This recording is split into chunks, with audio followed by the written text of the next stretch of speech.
Hello everyone, my name is Leonard Tauge Kubale. I'm a public health nutritionist currently teaching at the Nursing and Midwifery Training College. I'm here with... I'm also Bekinane Elijah, but I'm well known to be Brass Scholar, and this is Scholar Media House. And what we do here is we educate our viewers and subscribers on most of the medical conditions.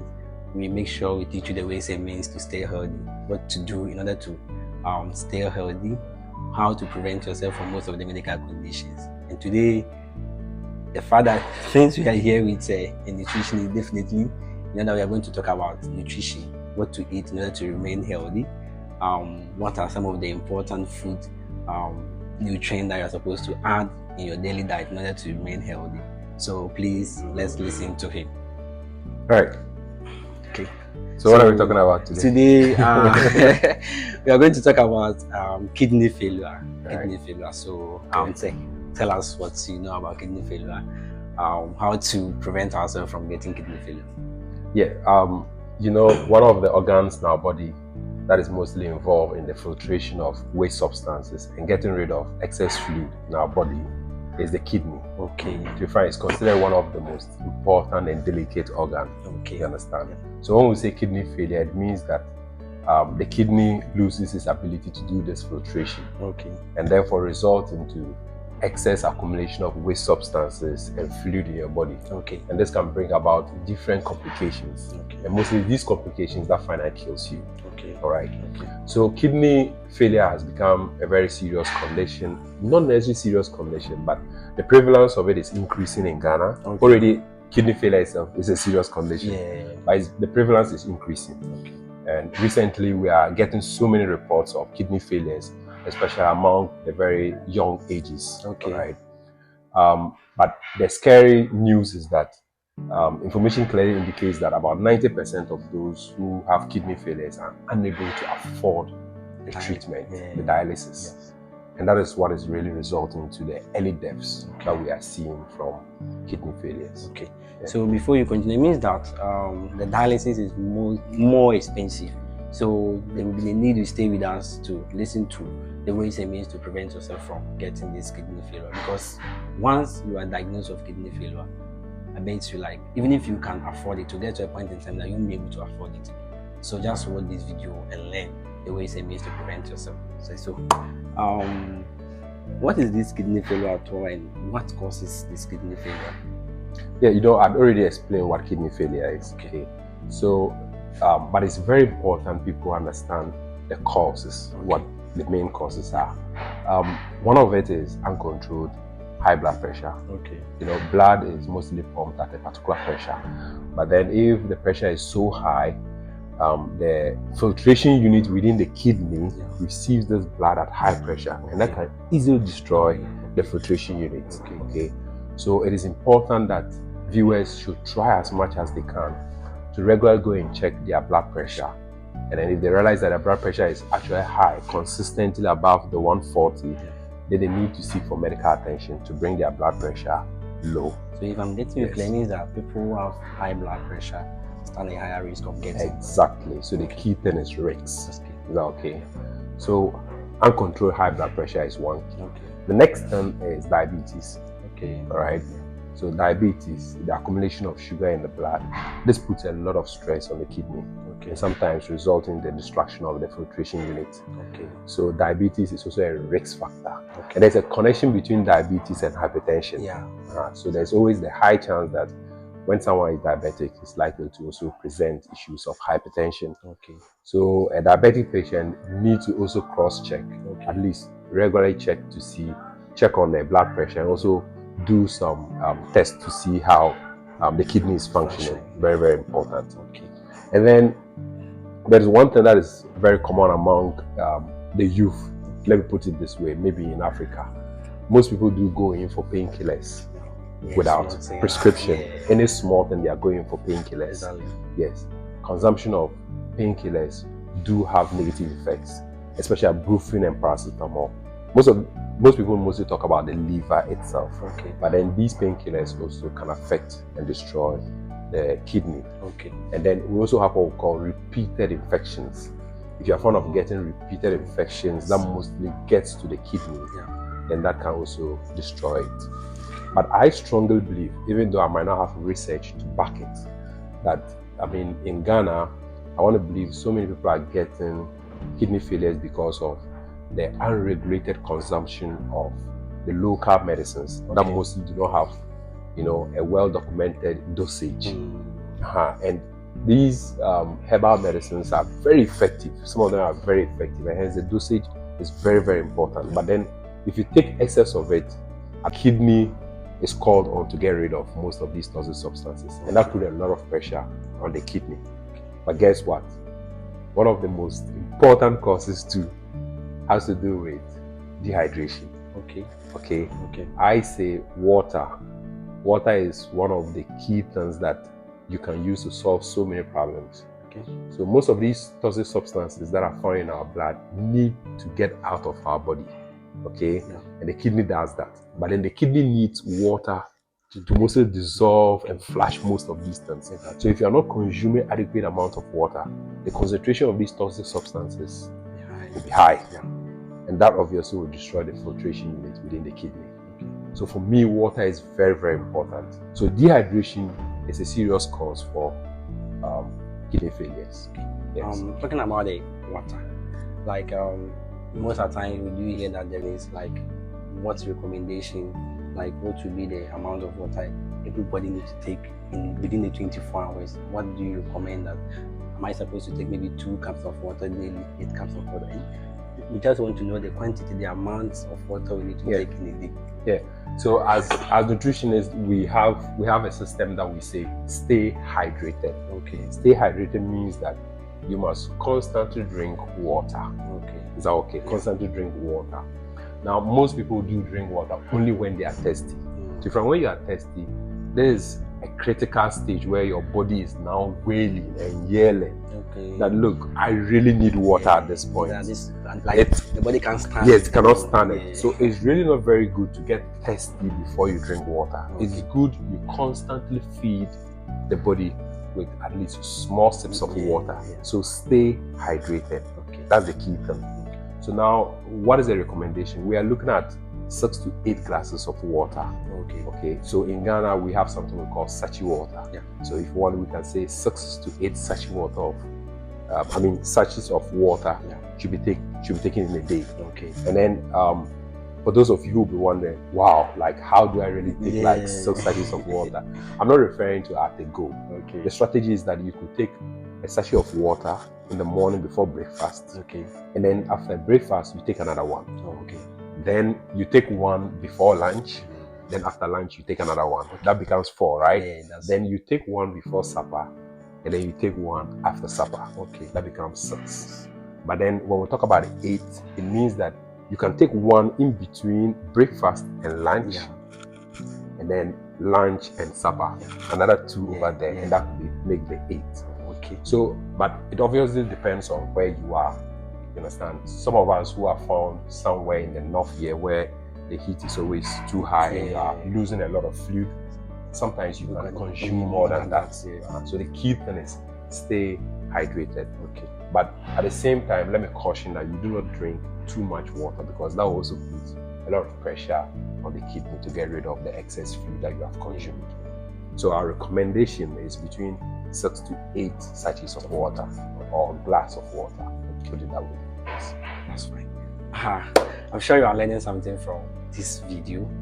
If you are out there and then you are a fan of what you mentioned being the causes of kidney failure, I would advise you to stay away from it, because it's actually putting your kidneys in a danger. Like, it's actually damaging your kidneys gradually. You may not see it now, but before you'll be diagnosed of it, things will be very, very complicated and you can't even pay for the dialysis. So please share this video to save a life out there, and then try as much as possible and subscribe to the channel once we continue. Stay tuned. So now that we know the causes, now that we know what kidney failure is, what will be the ways and means to prevent ourselves from this kidney failure? This is good news. We have a concept that says that prevention is better than cure. Exactly. And you just need to change a lifestyle and stick to some habits. Initially, it might be difficult when you are starting, but the more you continue, gradually your body will adapt to it, right? So, like I said, the first thing is stay hydrated. So we'll not talk about it again. We've spoken enough about water. Try and drink as much as you can. Next thing is that we want to live a lifestyle that does not increase our risks of getting hypertension. So one of the chief environmental factor for hypertension is the intake of salt. All right. So anytime we talk about salt, most people are mostly concentrating on only the table salt.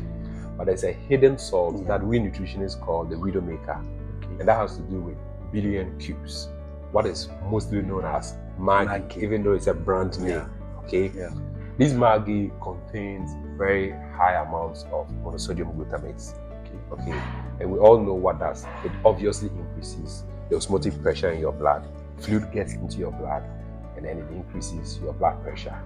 So I would strongly recommend that people should try as much as they can to avoid the consumption of these billion cubes. All right, and then go in for natural spices that are available. You know, if they tell you that the Maggi or the billion cubes was probably made up of shrimps, then why don't you just go and buy the shrimp itself? You understand? Instead of buying the processed one. Because with the processed one, they do add some of these substances which have the potential of increasing your blood pressure. So I strongly always recommend people to go in for natural spices. You know, buy fish, buy anchovies, which is mostly referred to as amani or Kita schoolboys. I don't know where the Kita came from, but that's on a lighter note. So you should go in for these natural spices and then avoid these processed food. And then, you know, most of these fried rice and whatever, they do add most of these Maggi. There's a billion cubes in them. So you should try and avoid almost every type of food that contains too much of salt. So the lifestyle is that you want to reduce the intake of what? Salt. That is one good thing to do. Another thing to do is to limit the consumption of sugar and refined carbohydrates. So when we talk of sugar, you know, we're talking about table sugar, the white one. And then people always ask, so what would be the substitute? If I don't take sugar, what would be the substitute? I'll tell you to go in for honey. But then you should even reduce the quantities. We're talking about you taking excess of it. Is that okay?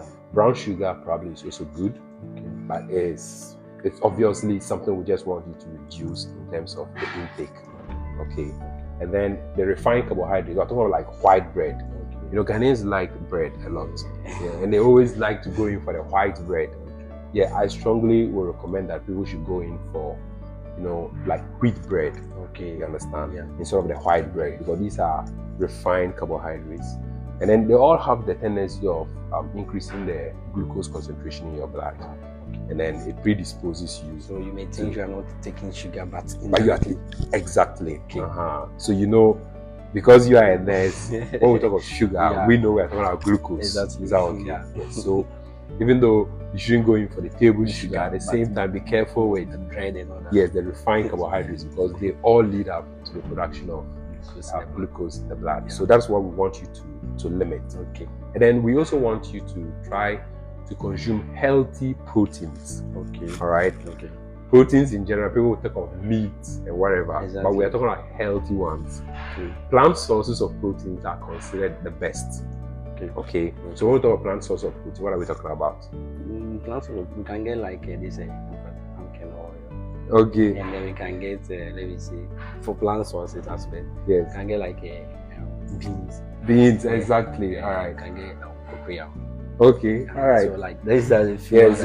So very good. So we're talking about nuts like granules and those things. The plant source of proteins are very good. But then if you need to consume the animal sources, this is the technique you should use. Red meat is not good, white meat is good. So try and eat more of any plant source of protein that is more white than red. So you look at fish, you look at chicken, the flesh of those ones are white. So it's more healthier to consume white meat than red meat. So reduce red meat, consume more of what? The white meat. So if they give you maybe beef, red beef, and they put chicken, I think you should go for the chicken. All right. But it depends on how it's also prepared. And that's the next thing. We need to try and avoid deep fried foods, because those ones put stress on our kidneys too.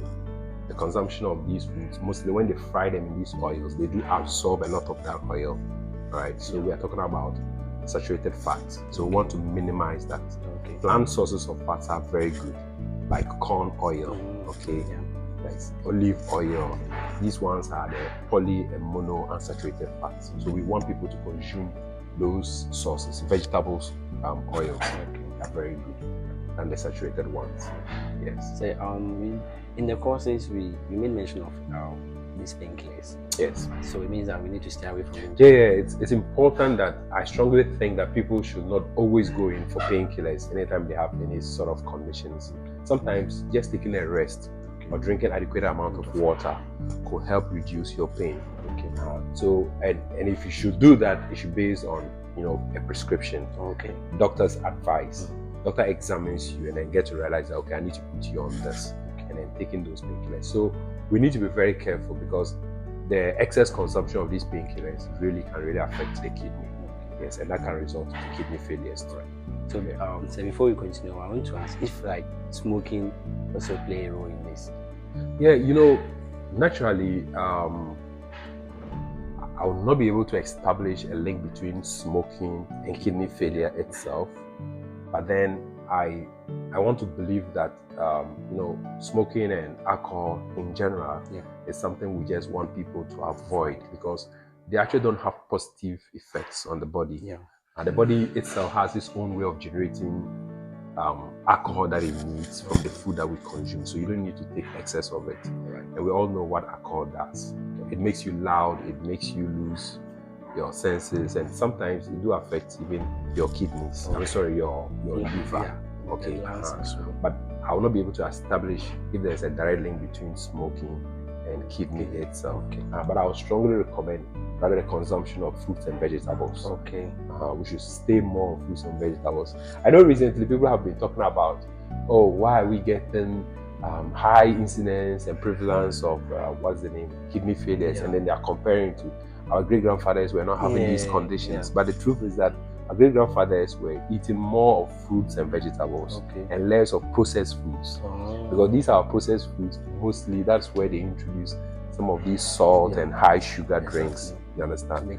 So for example, like, I don't want to mention any brand name, but most of these carbonated drinks, you understand, contains very high amount of sugars. And really we need to avoid consuming them and choose healthy drinks like maybe Asana or Zimcom. You understand? Those drinks, that local made drinks, sometimes Sobolo and Co. They are probably healthy choices than probably going in for most of these carbonated drinks. Yes. Well, these are the areas I think I can ask you questions on. So I feel that in case you have something to add to what we've discussed, then. Okay, so my key thing is that just get to know that your kidney loves water. Frankly speaking, your kidney loves water. Try as much as you can to consume a lot of water. Sometimes when you even take some of these local medicines that you are not very sure of the dosage and you feel like this is in excess, drinking more water can help flush them out. You understand? So water is very key for me. So if you are talking about kidney, I'm always thinking of water. So water is key. So get hydrated, reduce the amount of salt that you take, reduce refined sugars and refined carbohydrates, eat a lot of fruits and vegetables. You understand? Exercise too. It's also very important. You need to try as much as you can to exercise, and you should avoid the consumption of like high fat diet, fried, processed ones. Just try and avoid them, and then you are likely to be good. But always go in for a checkup. Check for your kidney functioning test, or do a kidney functioning test to be sure before you proceed. Well, I'm sure you've learned a lot from this video. From now onwards, you know what kidney failure is, you know what causes it, and then you know how to prevent yourself from getting kidney failure. So I'll urge you to get a pen and paper in case you want to go out there and educate people using this video. And maybe you can share, just get a pen and paper, jot some things down, and preach to the people out there that this is what causes kidney failure, and they should stay away from it. Better still, you can still forward this video to anybody at all to also learn something from this. So in a nutshell, in a summary, what do you have for our viewers and subscribers? Yes, so our viewers and subscribers, those who have subscribed, thank you very much, and keep watching this for more educative content. For those of you who have not subscribed, come on. You don't lose anything. Just click on the subscription button click the like for the algorithm to identify this video and share it to more viewers. Okay. And then if anything, you can leave any comments in the comment section. We'll try and reply that. Right. Thank you very much. Thank you very much. Have a good day. Bye-bye.